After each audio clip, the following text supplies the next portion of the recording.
Hey, big brother, I got a favor to ask you. In case you didn't know, I'm dying of cancer, and this is my last wish. I want you to write down all those stories so I can read them before I go visit Cheryl. I know you will. Don't disappoint me. Love you.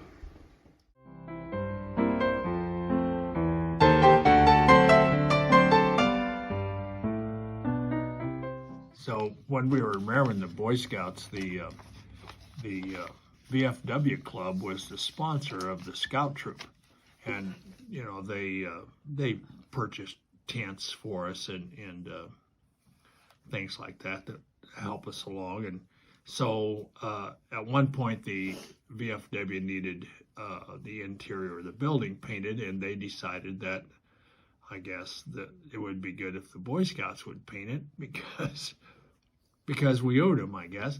So we were in there painting, and as young boys shouldn't do, we had a beverage occasionally that we'd share, and then so that nobody'd know, we would take it out, and out and back there was an old outhouse back there. So we'd take it out and throw it down the shitter. And my uncle lived behind there, and there was a big wooden fence there.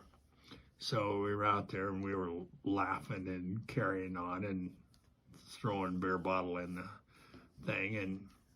And somebody said, "There's Dick Chappell looking through the fence." And so we run back inside, and then we're peeking out this little window and say, "Yeah, he is looking through that hole."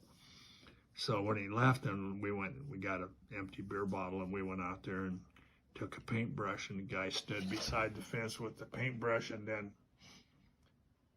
the guy went and threw the bottle in there, and sure enough, here Dick coming, and the guy up at the thing was signaling when I was right up on the old fence giving us a good look, and took the paintbrush and went, and then we ran inside and laughed.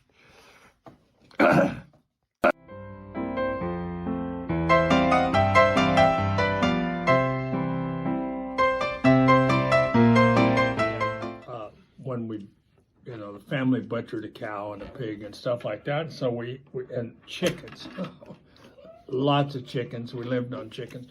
So we kept them in a locker plant in the large grocery store in Gordon.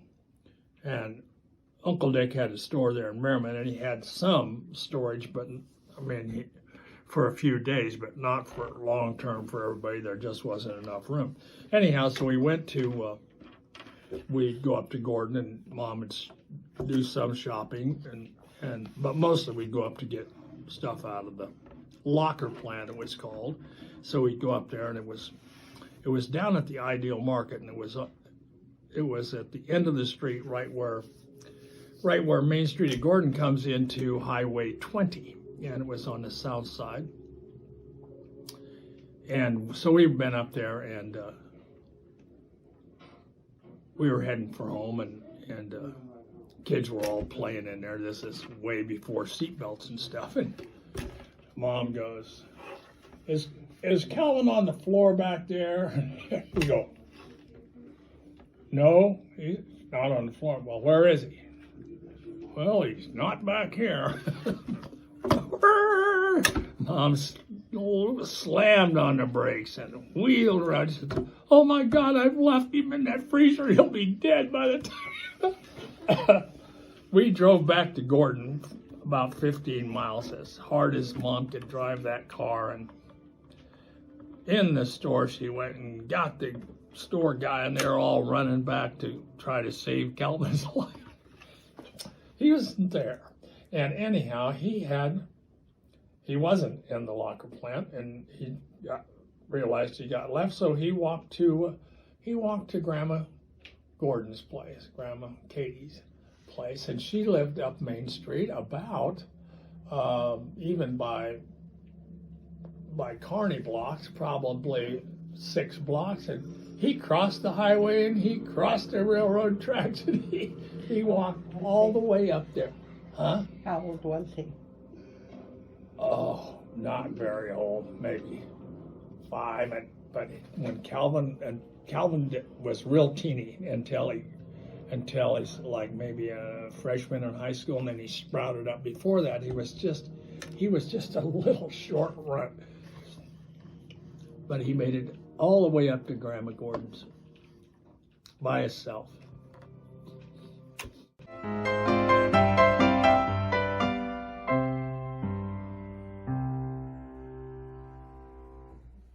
Oh, when I was a kid, a lot of times when Grandma would make Thank you. cakes for birthdays, she'd bake the cake and then she'd take a knife and make a slit in the cake and wash a quarter and put a quarter in the cake and then mark it before she frosted it so that she knew where it was at. And then when she cut the cake, the birthday person got the piece of cake with a quarter in it.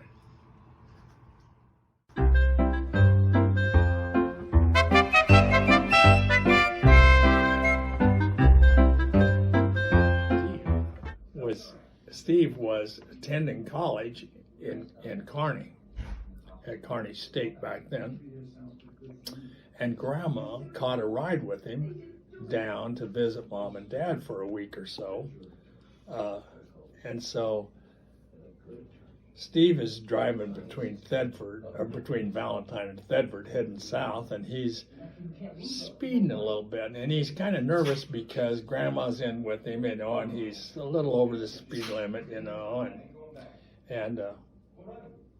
don't remember what the speed limit was back then, but let's say it was 60 miles an hour. And so Grandma Winnie says, "So Steve, how fast are you driving?" And Steve says, just a little over 60. He's really driving about 65. And Grandma said, "Well, Steve, usually when I drive down across here, I usually drive about 85. Which was her way of saying, "Get the hell to going."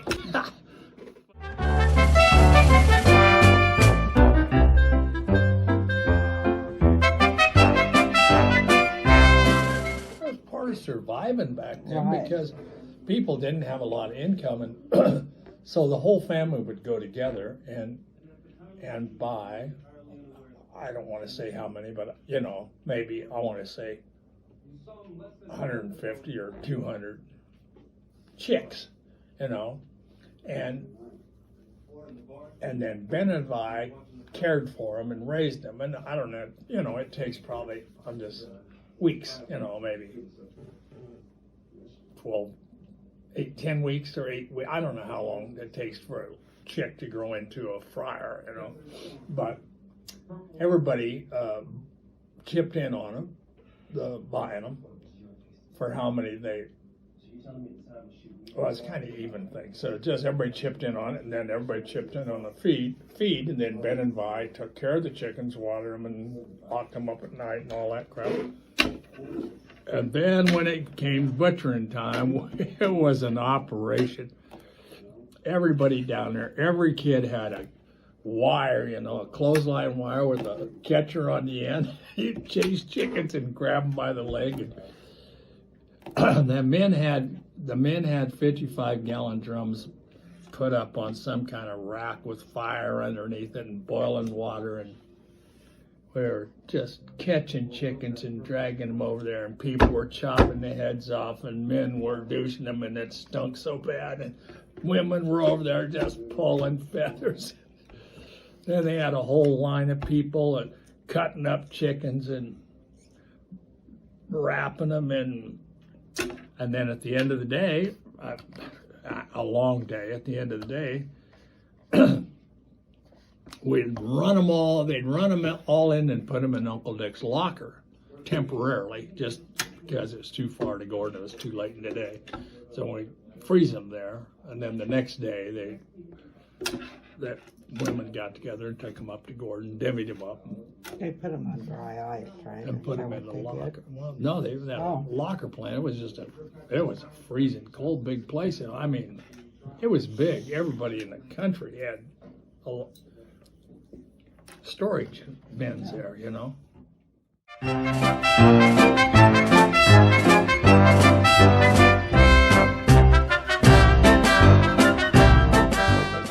nothing. But when we were in high school, we went to county government day, so we all went down to Cherry County courthouse in Valentine, and every kid was assigned, pretend like you say you were the judge of the district court, and you were the head of the auto office, and you were the head of the assessor's office. So everybody, they had a fake, and then you spent the day in that office, and they showed you what they did and stuff, And well, anyhow, I can't even remember what office he went to, but the lady, it was the lady that was in charge of it, and she called him, instead of Norman Mapes, she called him Norman Mappus. And she called him Mr. Mappus all day. Just annoyed the crap out of him. And so he couldn't hardly stand it. He just go on and on about days later, that lady just kept calling me Mappus. So to this day, I still call him Mappus a lot just to nail him.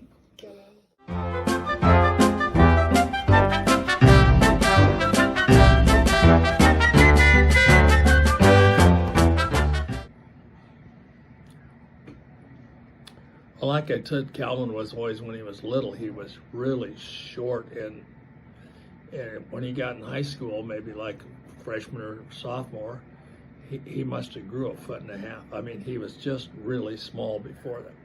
Anyhow, we all got BB guns for Christmas, and I wasn't involved with this, but the boys were, and well, I should say Norman and Bob were, and other kids in town, and they went around and shot out all the street lights. So they got in trouble and lost their guns, and Calvin still had his gun, so he's out there, and the BB gun was just too much for him. I mean, he could wedge it between his feet, and with all his strength, he could just barely cock it. I mean, it was just all he could cock it. That was it. So the neighbor kid came over, Wendell Leeper, and just out of the clear blue, Calvin shot him in the chest at about 5 foot close range, but it hurt, and the BB stayed in his chest, and this little trickle of blood was running down because he didn't have a shirt on. He said, so Wendell started bawling, and he said, well, why didn't you just kill me? Well, while he's doing that, Calvin's down there. He's cocking that gun again. And he got it cocked, so he shot him in the forehead. Just as Mom came out the house. And that was the end of Calvin's BB gun, too.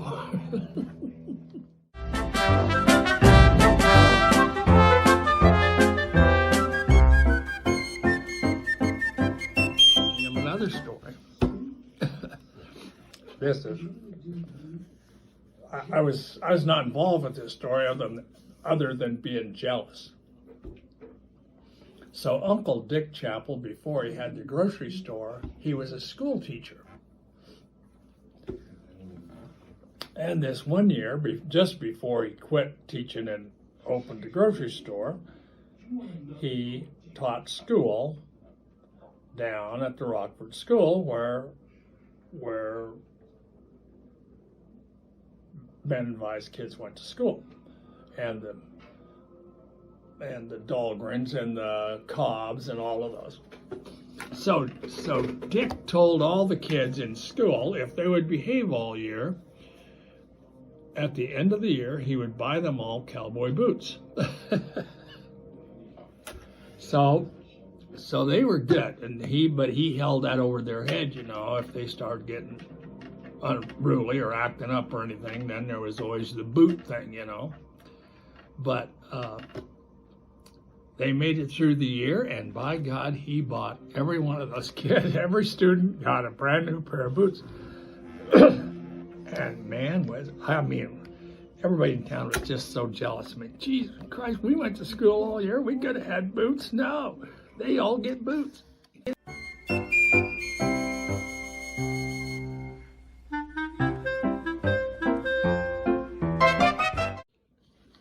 Yeah, so the folks were living in the house on 39th and Kearney, and Glenda had gotten a new puppy. So Mom and Glenda had stopped and got a can of dog food for this puppy, and they'd opened it up and they'd put a little bit of in a dish and tried to get this puppy to eat it, and then they'd left and they'd washed up the dish and they put the dog food in the refrigerator with the saran wrap over the top. And Dad came home from work, didn't know nothing about the puppy, and so then after a while when they came home, Dad says, "Wow, where did you get that? Where did you get that corned beef? That was the best corned beef hash I ever had." Yeah, well, you're a dog. You'd know.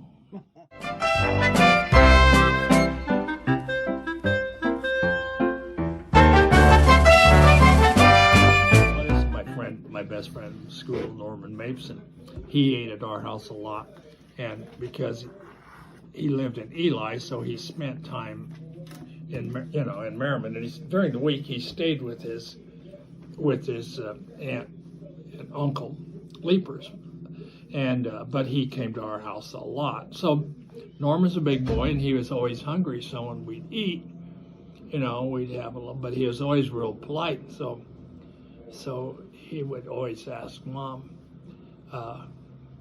so Mrs. Katie, do you think I could have a little bit more of that? And so I would say, "Whatten, you glutton?" And that really pissed my mom off. I mean, she just come unglued at me that I would say, "Whatten, you glutton?" So he always got extra food.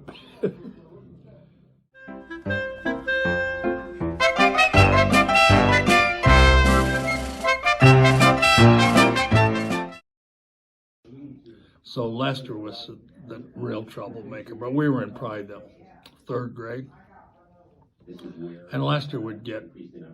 We had this elderly lady that was our teacher. I can't remember her name, but Lester would get the kid in front of him to raise his hand to call the teacher back there. And then when she'd bend over to help him with this problem, Lester would reach out, get her skirt, and take a crayon and color a bunch of crap on her skirt. And then she didn't know it, but she's walking around with crap written all over her skirt, and everybody's laughing. And she's trying to figure out, so this goes on, Well, then she'd go home, and here's crap on her dress. So she finally figured it out. So the next time he tried it, she was ready. So when she felt him put his hand up under her dress to write, she come around with a ruler and just missed his head, but her ruler was a wooden ruler, but it had a metal insert on the side, so it stuck in the desk, and she pulled it back, and the metal just goes. That's how close Lester came to losing an ear.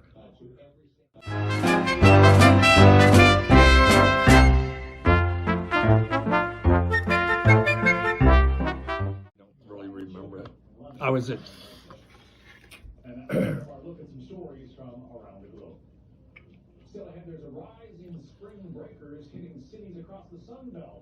we were out at football practice, and I was the coach. I thought was he was just picking on me or something. I don't know. I was just a kid, But he said something, and I spit at him, which I shouldn't have done. I spit at him, and he said, "You are off the team. Go in and take your shower. You're not on the team anymore."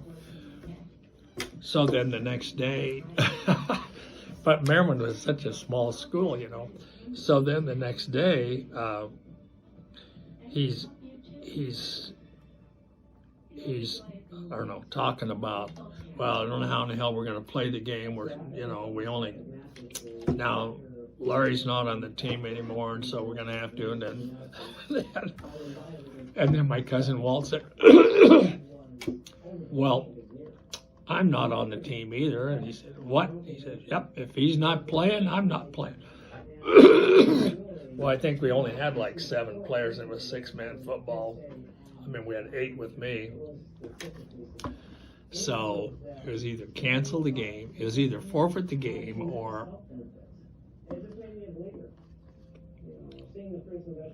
take it back and let me play. So wound up taking it back. But my cousin Walt said, he's not playing, I'm not playing. We're Katie's.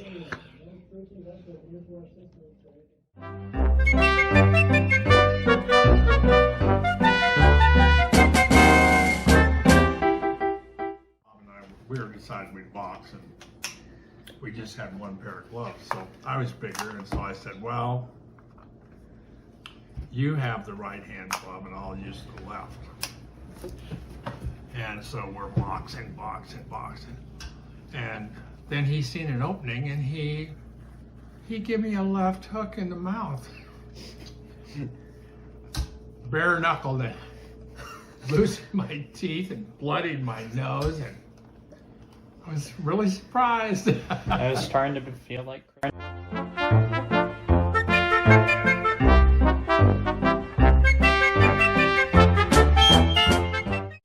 So back when we were doing sports, playing basketball, they would, because to quench your thirst when you're on the, so they had these lemons, these plastic lemons, which they still sell today. And the coach had them out there, and so when you come to the bench, rather than take a great big bunch of water and go boom, boom, boom, you would take a big shot of lemon. So we're out there in the gym, and thank God the gym in Merriman isn't very big, but we were halfway down, where we sat, and took a big shot of lemon, and that plug came out of that lemon, and I got the whole thing plus the plug, and I swallowed the plug,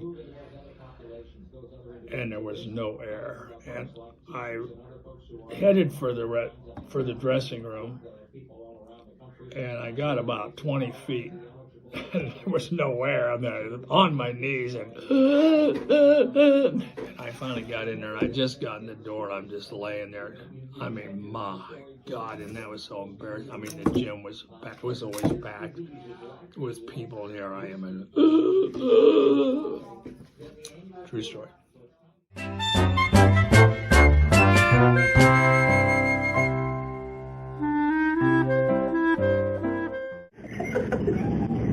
After we moved to Kearney, I was probably a junior in high school, and I'd been out drinking with some friends of mine. I came home, and I went to the basement, because our bedrooms were down there, and I just fell asleep on the bed.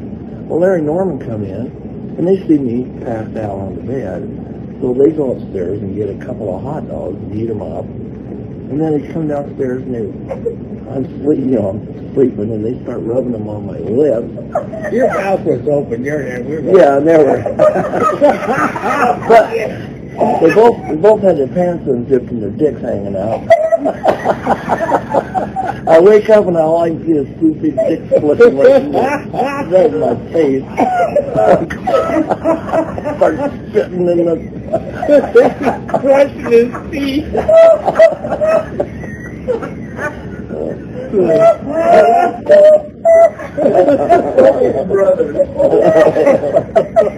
I thought I'd been screwed. With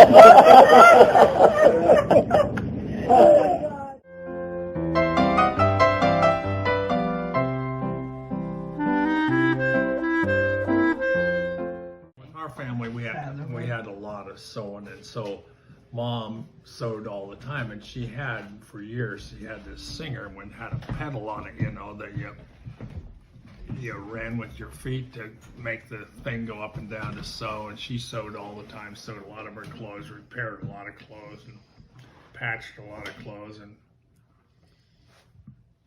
anyhow, Mom got a new singer sewing machine.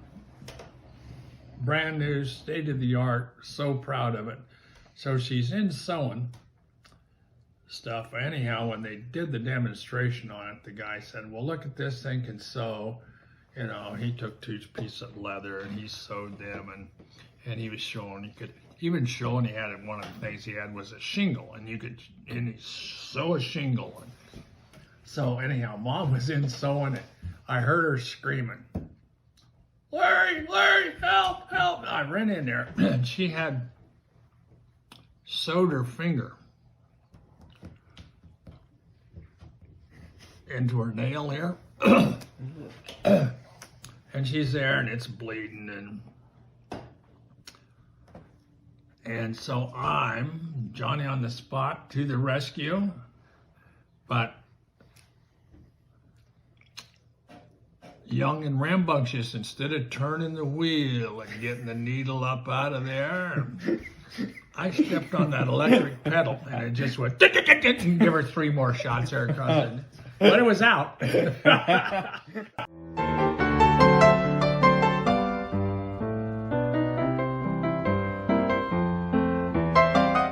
Warts. I mean, not some. He had warts. I think he had them on his lips and on his nose and on his chin and his neck, and he had them on his fingers, all over his hands and stuff. So well, here's the deal. So Clyde Weber, the guy that Dad worked for down at Weber Equipment, was down there one day, and here's little Bob. Adore each other. He's one of my best friends today. There are millions and millions of examples like this. Interracial marriages. So Clyde told him, he said, I'll buy those warts from you. I'll give you a penny apiece for them. So they counted him up, and he had 105 warts. Some of them were really big too. I mean, big warts. And so he sold him $100, gave him $1 and a nickel for 105 warts. A week later, I swear to God this is true, a week later, Bob didn't have a friggin' wart and has never had a wart since that I know of. Isn't that incredible?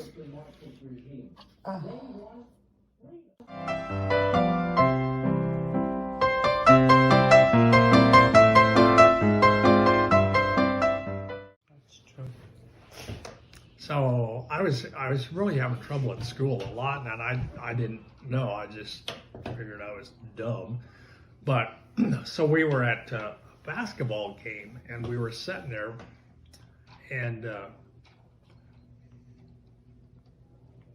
I don't know why. I don't know why I was sitting there, but I was sitting with Dad and Mom and on the bleachers, and we were right down, on the first bleacher by the floor, and there was a stink bug crawling across the floor there, and my dad said, Larry, get that bug off there and kill it. And I'm going, what bug? And he said, well, that stink bug there, And so then I guess that made him think. So he said, well, what's the score? And the scoreboard was right up there, and I'm going, he said, you can't see that? I said, no. So then they knew I couldn't see, so we went to Valentine, to this eye doctor named Slusher. And I went in there and got tested and all this stuff, and I was in bad trouble. Anyhow, got me a pair of glasses. So I went down and picked up my new glasses, and I got my new glasses, and I walked out of his office, and there was a tree right there. And I'm going, wow, it's got leaves. I just had never seen stuff. It was just like a miracle. It was like a miracle.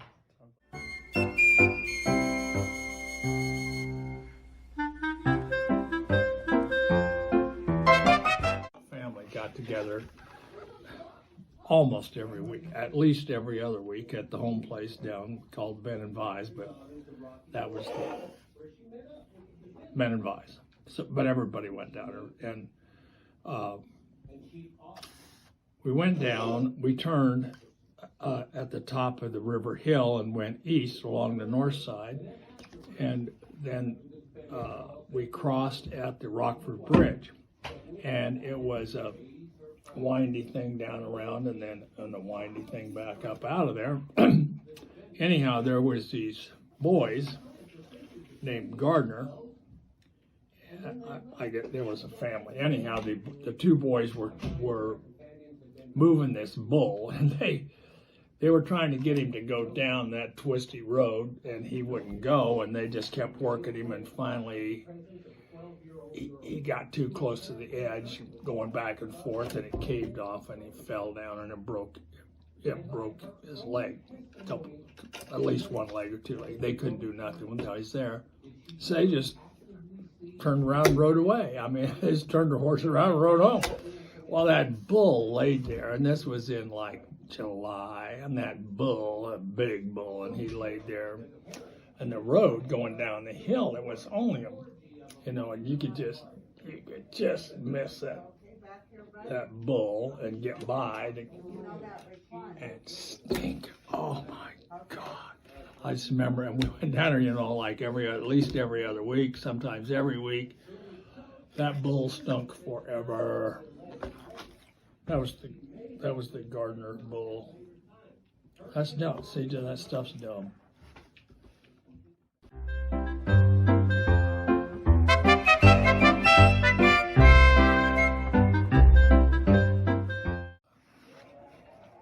Yeah, but it's kind of gross. Don't care. So, yeah. So, well, we were always in trouble, but mostly we were in trouble because of this kid named Lester Thayer. And Thayers were they were like Dad's second cousin, so that we were kind of related to him, but we always got in trouble. And so the classroom for the third and fourth grade, maybe the fifth grade, was ground level. And so us boys always had to stay after school. So we came up with this brainstorm. We would take the screws off the blocks of the restroom so that the window would open up. And then one of us, Lester, would go down there to the restroom while we were staying after school, and then the teacher would go to check on him. And then we'd all slip out the window, and he'd slip out the window with the blocks off, and we'd all go down to the water tower and smoke. So we did. So the plan worked just perfect. So we went down there, and we all got down there, and we up the top of the water tower. We're all sitting there with our legs dangling over the edge, just smoking away. Here comes the superintendent. Drove the old school van down there, and he pulled up to the park, and he come down there and he said, "You boys did bad, get down from there and come back to school." And Lester's up there, "Fuck you." And he said, I'm telling you boys, you're just going to get in more trouble. You need to come on down here and go back to school right now. Come up here and make us get down. And that went on for a little bit, and then we're all there, and then the superintendent just turned around and walked away. He started walking over towards Weber Equipment. And that's where my dad worked, and that's where Wendell Leaper's dad worked. And maybe another kid's dad too. And we're going, oh. So, man, we started climbing down, and here they come. And Lester jumped the last 20 feet on the leg of the water tower. He was running before he hit the ground. It was so funny. But it wasn't funny when my dad got me, because he just got me by the nape of the neck, and every step he hit me with the side of his foot in the butt, and my legs were just swinging. One more step, all the way out of the park. That was the end of my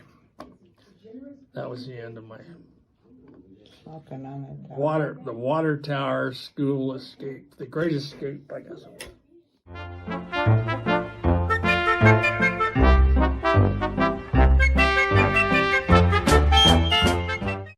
So,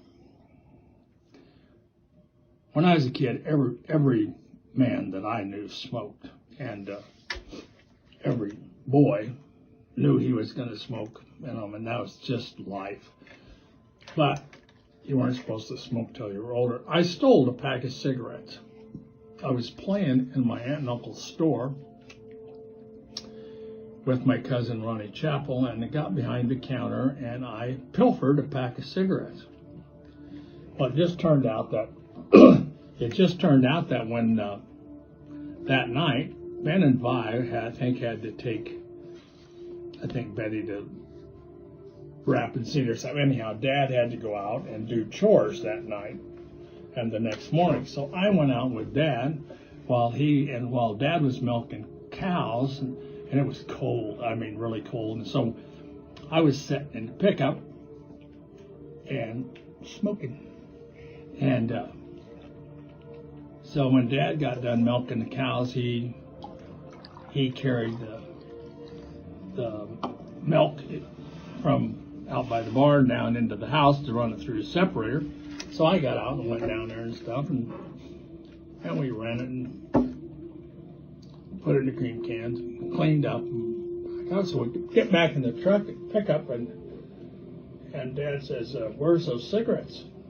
And I go, "What cigarettes?" I said, "The ones you were smoking over here while I was milking." And I'm going, "I wasn't smoking any cigarettes." He said, "I've been smoking my whole life." He said, "I recognize the glow of a cigarette when somebody takes a drag off of it." "Where are they?" And I said, "Well, they're right down here." "They're right down here." And he said, "Oh, he said, you only have 2 out of there. Where'd you get that full pack of cigarettes?" Well, where'd you get it? "Well, I stole it." "Oh, where'd you steal it?" "Well, I stole it at Uncle Dick's store." He said, "Well, I guess you know where we're going to go in the morning, don't you?" So in the morning, Dad came home from work, and I got my part pack of cigarettes, and we drove down to the store, and Dad stood outside the door while I took the pack of cigarettes and said, "Here you go, Uncle Dick. I'm sorry I stole these cigarettes from you." And that ended my career as a thief. Just not the way it was going to be for me.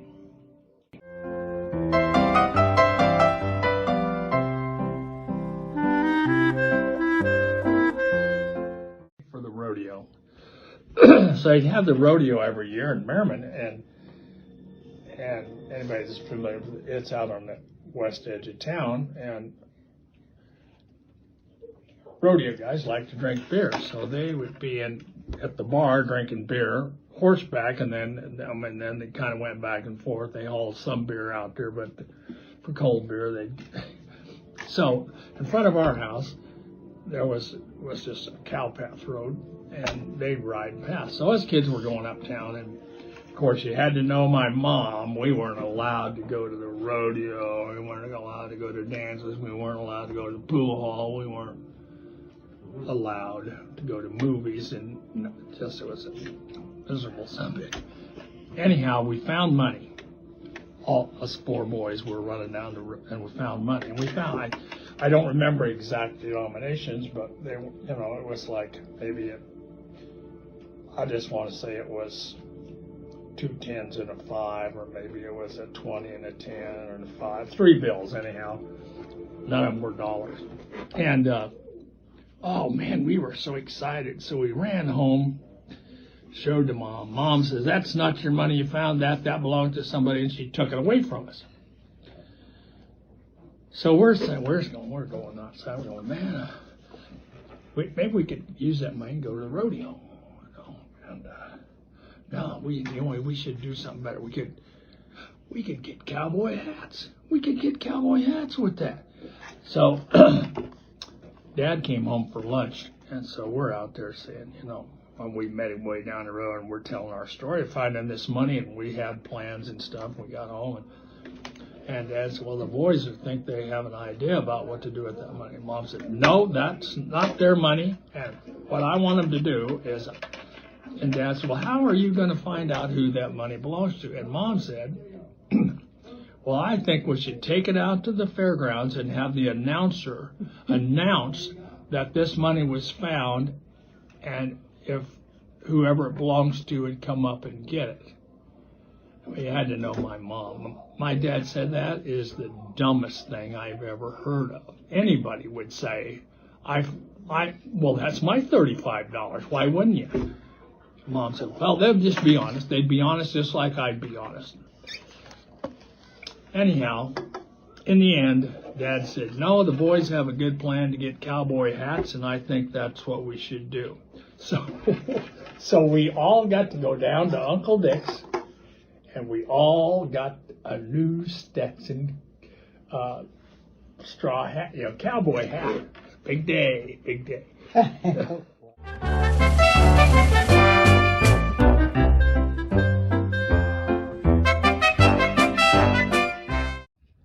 Oh, shit.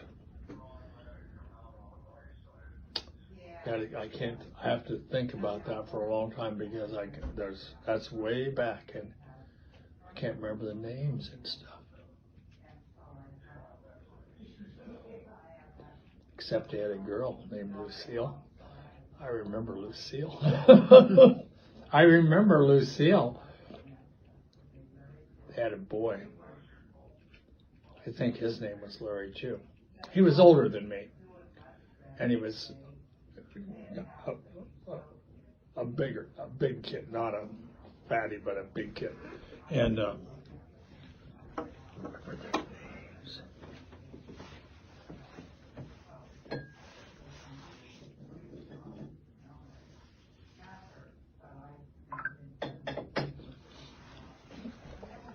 also, I remember their grandfather lived with them, and their grandfather, and this is long ago, but the grandfather was old, and he made his living trapping animals. And I mean that's like back from the fur trader days. I mean, it's like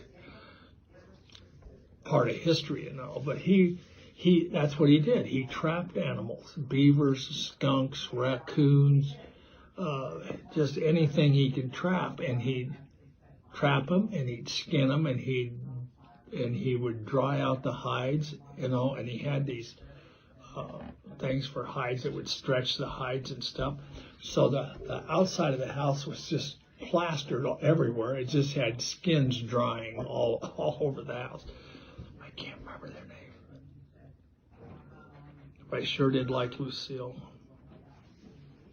Anyhow, the mom and dad, they were nice people. And so this boy, Larry, he came up with this brainstorm about getting me to drink this vinegar. So I'd go over there, and he said, when we'd go play, And so I went over there, and they had a pitcher on the table, which looked like iced tea, but he had swapped it. It was total vinegar. I mean, it was a iced tea jug of vinegar, and he had his iced tea there, and he said, "Larry, do you have time for a glass of iced tea?" And I said, "Well, no." He said, "Well, you can drink it fast because I won't put any ice in it, and you'll just be able to drink it." So I took a big glass, and he poured me some tea. Full glass of tea, and then he said, "I'll bet you I can drink my tea faster than you can." "Oh, wait," he said, "I got to get my ice cubes out." So he's taking his ice cubes out with a spoon and putting them on his plate so he doesn't have cubes. He said, "Okay, you ready, set?" And I almost beat him, but it was vinegar. And I mean, it just absolutely could not breathe. And it just going, fell on the floor and just going, I mean, there was no air to be had. And just, God. finally I got my breath a little bit, and his mom said, that was a terrible, terrible thing to do to your friend. He said, you need to take him downtown and get him an ice cream cone. So she gave him a nickel to take me downtown and get me an ice cream cone.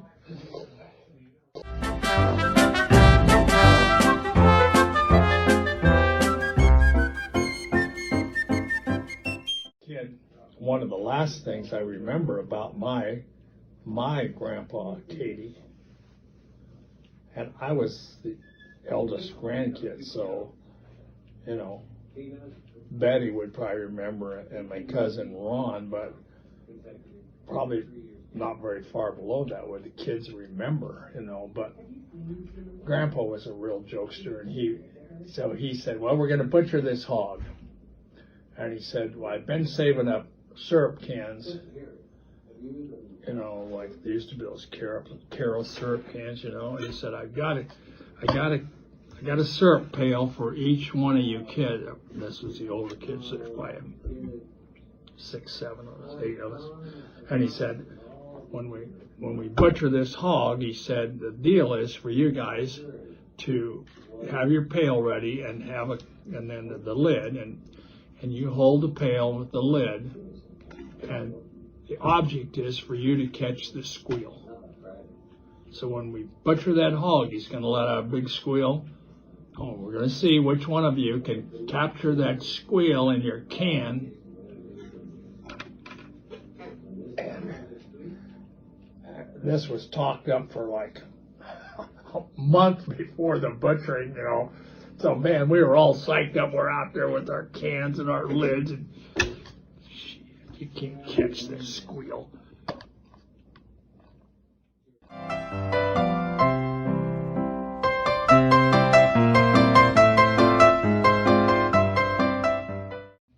Oh, so we worked out to Bowerington and every summer, and so worked a lot of summers out there. So we would go to Eli, and we wouldn't stack hay, but we'd cut it and rake it and bunch it into little, with the sweep it into little bunches for cattle. And but this was on another piece of land that the ranch owned at Eli, which was like 13 miles away. So we'd go down there to mow, and to hay, and it was always a fun time because we'd go down there, and the best part of it was that the foreman's wife, Inez Goodwin, would bring us lunch down there, and but I'm off of my story. So the thing was, we'd go down there. Well, we had a Kosh, it's called Kosh mower on this farm hall that the boss drove, and it was like it had 2 bars, and so he could cut like 16 foot at a time with that. And then we had a small tractor, and there was a farm-all mower that had a 7-foot blade on it, and then we had to have a rake and a sweep, so we had to make a couple trips. But anyhow, the story I wanted to tell us about. So we go down there. Well, the little farm-all had this mower on it, and then we had an Oliver tractor that had the rake on it.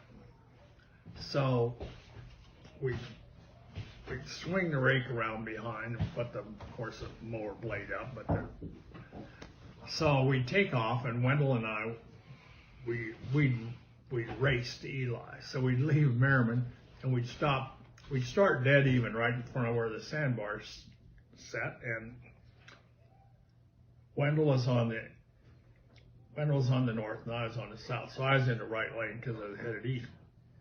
We had a deal that if we could get around each other, if the person passing was over halfway around the front of the tractor, then if they were over, the front tractor would slow down. The tractor would slow down, and they could go in.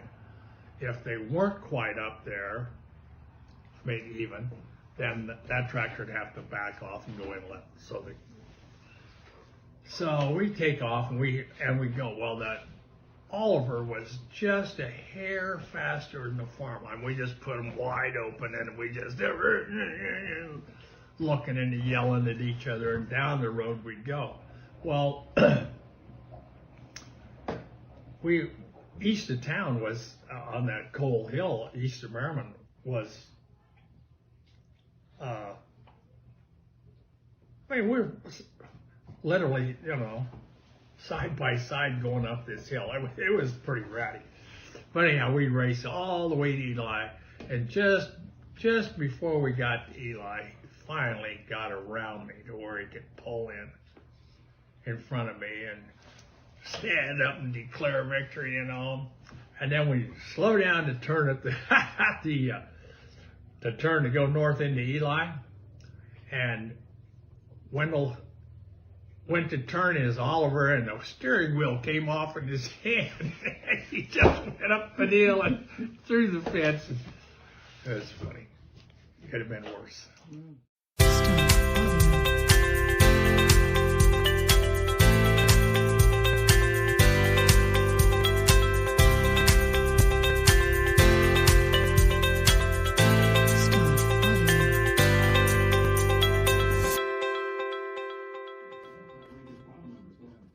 Oh, and that reminds me of a story.